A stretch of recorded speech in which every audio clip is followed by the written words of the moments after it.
malam, edisi sebelum ke warung berangkat ngopi.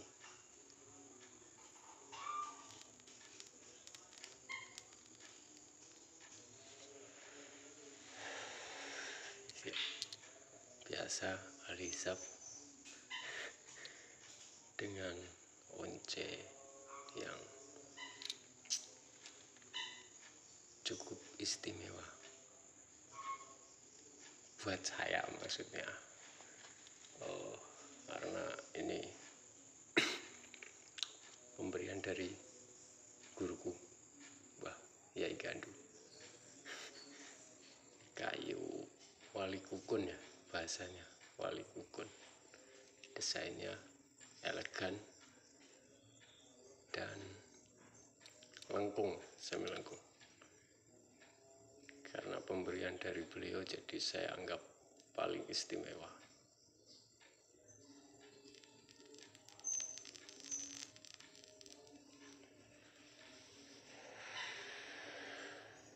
Itu ya.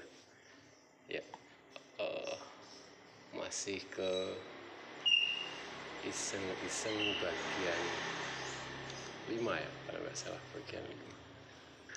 Oke, sekali ini kita tampilkan, nah ini yang biasa disebut dengan deder ya, deder keris gaya Surakarta.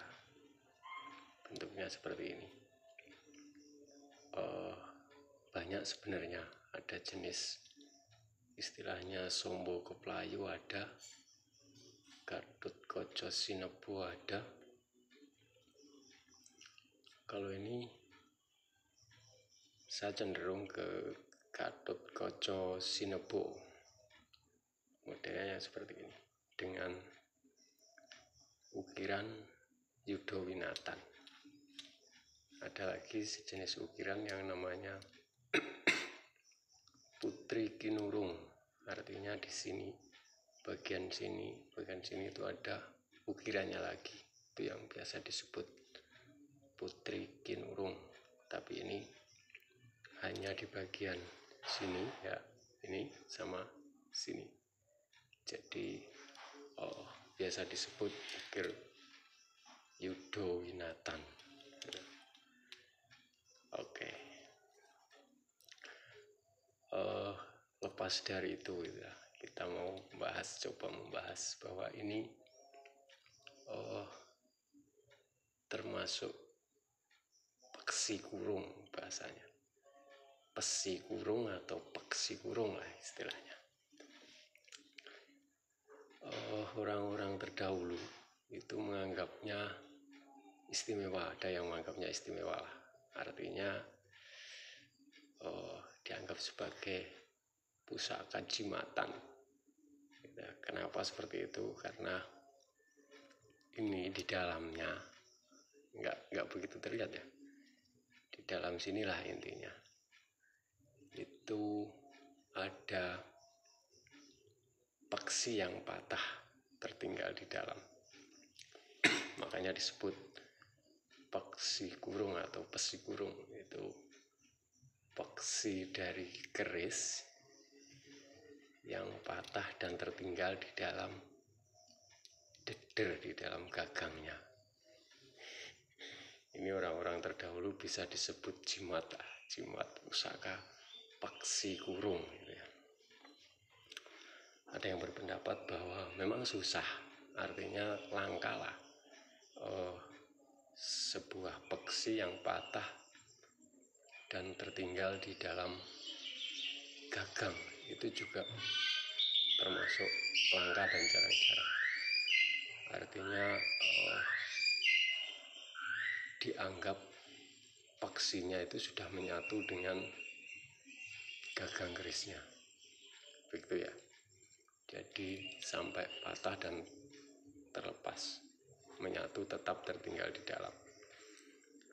Tetapi sudut pandang yang lain itu ya, kalau dari segi pandangan logika saja ya, ada yang berpendapat bahwa itu karena peksi yang jarang dilepas, artinya jarang dibersihkan, jarang dilepas, jadi sampai berkarat, dan memang karatnya yang sudah mengerak menempel pada gagang. Akhirnya ketika dilepas susah, dipaksakan bisa patah. Ada juga yang berpendapat seperti itu, tapi ya lepas apapun beberapa pendapat ya saya anggap sebagai ilmu pengetahuan gitu aja lah. Artinya saya menyimpan, saya juga punya dua, itu ya hanya sekedar sebagai pengetahuan.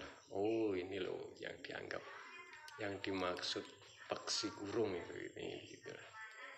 Itu maksud saya seperti itu. Jadi sengaja tidak saya ambil, ya hanya sekedar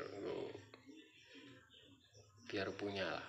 Yang dinamakan peksi kurung itu saya juga punya dan bisa memberikan contoh untuk sekedar edukasi.